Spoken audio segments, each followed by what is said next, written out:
তাই বলছেন যে ব্রহ্ম, মন, আত্মা এ সকল কেবল কেবল সংজ্ঞাভেদ মাত্র।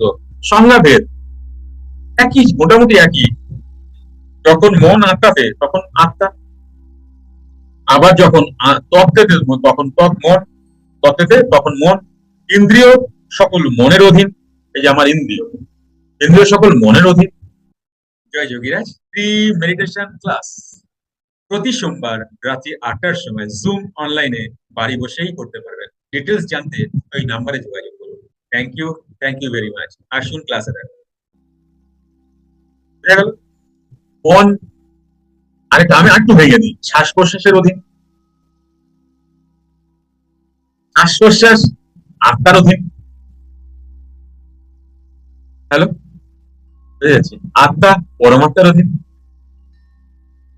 এই তো সিম্পল হিসাব।